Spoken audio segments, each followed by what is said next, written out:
guys, welcome back to A&A Bookstore today. So today, as you can see my voice, it is a little bit, weird because I am a little bit sick. So, yes, but anyways, I can still speak, but as you see, it's not as clear as you might hear every day. So, yes, I'll go with that. So here we got a book today. We got Maurice Sendak.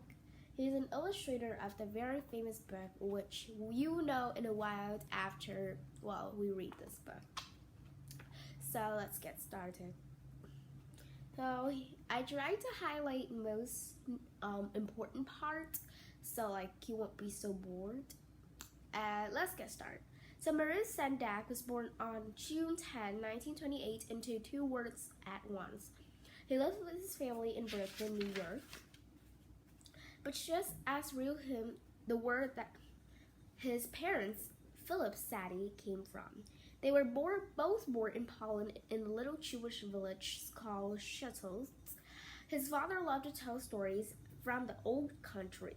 There were scary legends about demons, graveyards, and children who got lost in the forest and died. So we've got legends. Legends like it's a long time ago, but it's not real. Like the myths, we also call them legends. So yes, or like maybe legends about goblins and witches. That's like sometimes represent the country. Like in Ireland, they talk about goblins, much as I could see. So yes. So Maurice's sister, Natalie, was 9 when he was born. She had to take care of the baby Maurice. So she hated that job. You'll see there's a little bit details later on about her and Maurice. It was really funny. His brother Jack was 5 years older than him and he was his closest friend. The two of them spent a lot of time together in their room drawing and making models.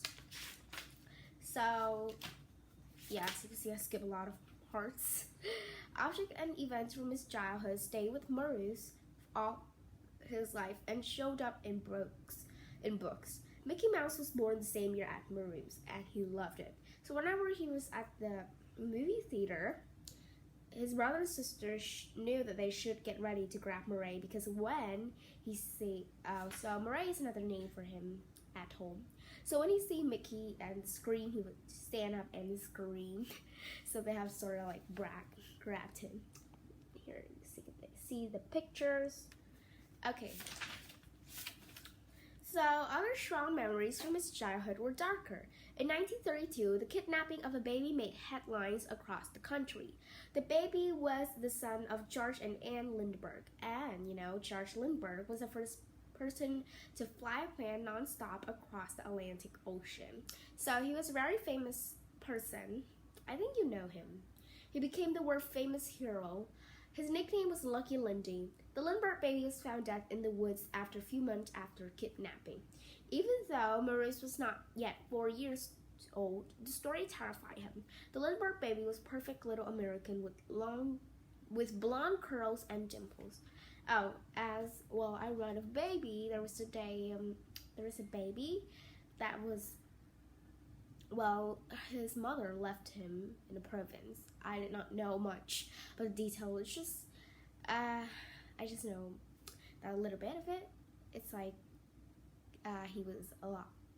his mother put him in the trash or something. I forgot. So yes, I think it's really poor, but I think that he's really brave because I know what words to use to describe him, but I have to say that living for 2 days naked and without foods and stuff, the baby will die. But this guy was wow. It's just wow. He is so, he really want to live. I think that's just really good. It's a good point of him, and yes, I'm happy that he survived and everything is okay with him. He didn't have any injuries and stuff. So yes, even though Maurice, I already mentioned that. So yes, the Lindbergh have lots of children, and then George died. I know that Ivana just searched on Google after reading this book, but it was not actually clear. So yes. So when he was 12, Maurice saw Walt Disney Fantasia. This movie series of animated stories including Hippo Ballerinas and Mickey Mouse at Sorcerer's Apprentice. So Sorcerer is a guy. He's like a witch, but he's a man. They're all set to classical music. The movie combined his two favorite things, music and drawing. It excited him so much that he decided to be an illustrator when he grew up. And yes, he did. So the man his sister was engaged to also joined the army, which is at World War II at that time, and was killed. But Maurice himself never had to become a soldier. He graduated from high school in 1946, a year after the war ended. By the time, Maurice had already been hired to illustrate his first book. His high school science teacher was working on a textbook called Atomics for the Millions. The book tried to make atomic science simple and interesting for ordinary readers. So Maurice's teacher invited young cartoonists to make funny drawings for the books, and he was one of them. Well, so when the pair off began dancing together, each couple formed a molecule of salt. In return for his clever drawing, he was paid $100, and his teacher gave him passing grade in science. So yes, and it was low battery, so I've gotta hurry. So basically, he got a wonderful job as an artist with a company that created display for store windows, so he joined that in Manhattan, but soon he got bored and quit that job and went back to Brooklyn. And he got interested in a girl named Rosie, which will soon be in one of his stories. So that summer, Shaq was also work living home. Together, the brothers came up with an idea to make money. So they took them to the FAO Schwartz in Manhattan, which is the most famous toy store in the world. And in there, of course, they have books. There, he met a book editor, Ursula Nordstrom, who was expected to visit FAO Schwartz. So you see what happened next. Ursula Nordstrom saw Maurice's drawings and the next day offered him a job illustrating a book. It was called The Wonderful Farm, and it came out in 1951. Maurice's picture was charming, but nothing special. Maurice didn't yet know how to illustrate a book, so he illustrated a book, A Hole Is to Dig, by Ruth Krause.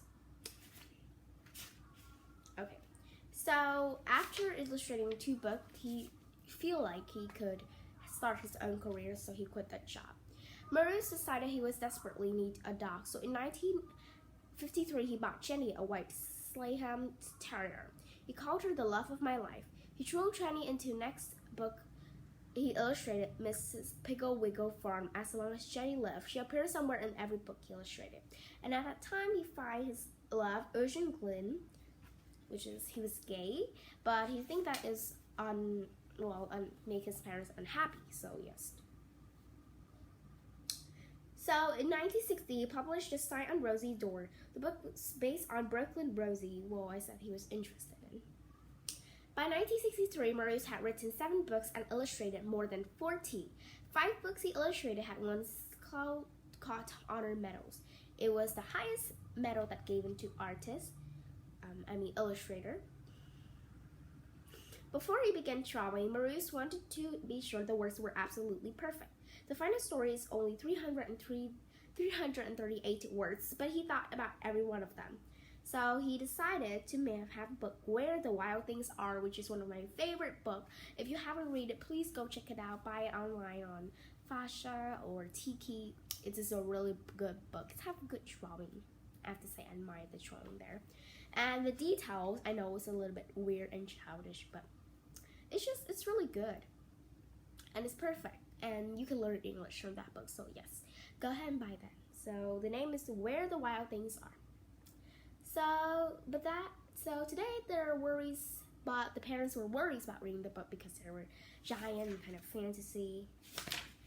But now, people loved it. So still, next few years were very difficult ones. By 1965, his beloved dog Jenny was getting old and his mother had cancer, and he realized they all will be gone. So he published a book named Higgly Piggly Pop, and it mentioned a lot of his mother and Jenny.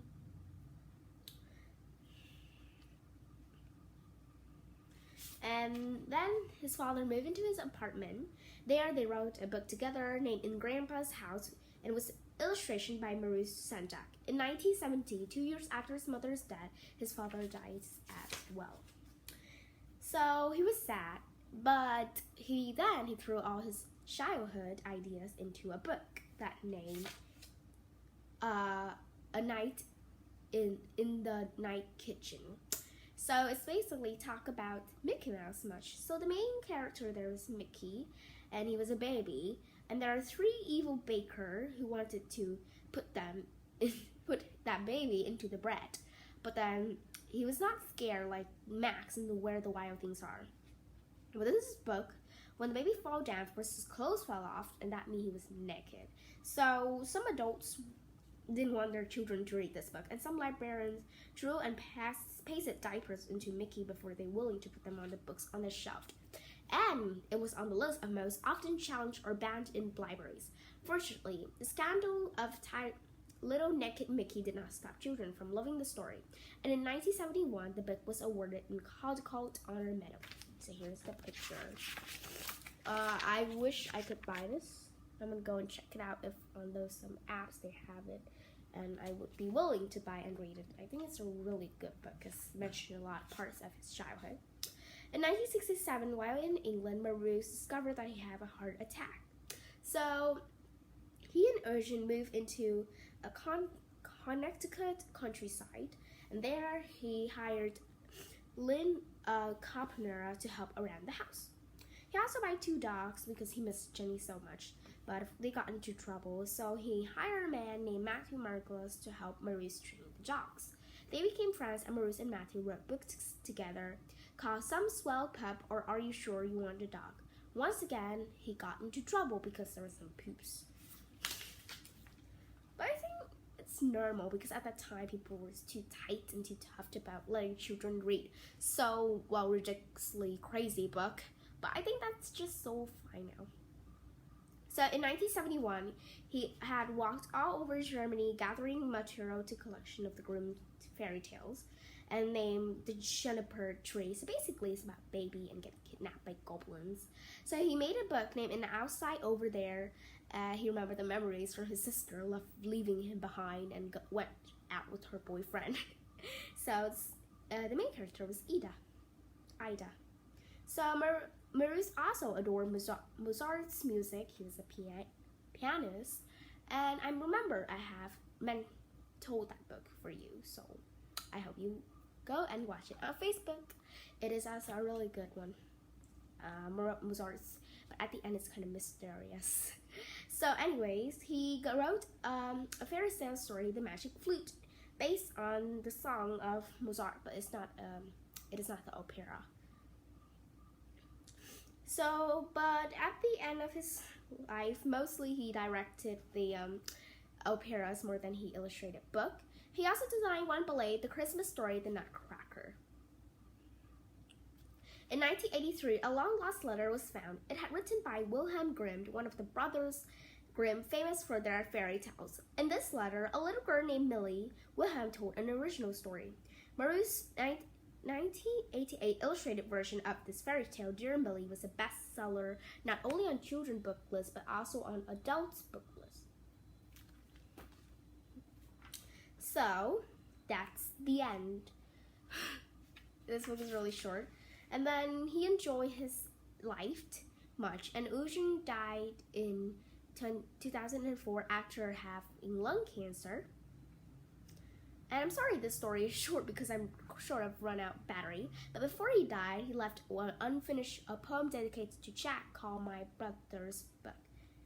And Maurice died on May 8, 2012. Although his death saddened the world, Maurice Sendak was now outside over there in the night kitchen where the wild things are. The end. Thank you for watching my video again. Give it a like, share, and comment down below. And I tried to make this story short today, and I hope you enjoy this. Bye!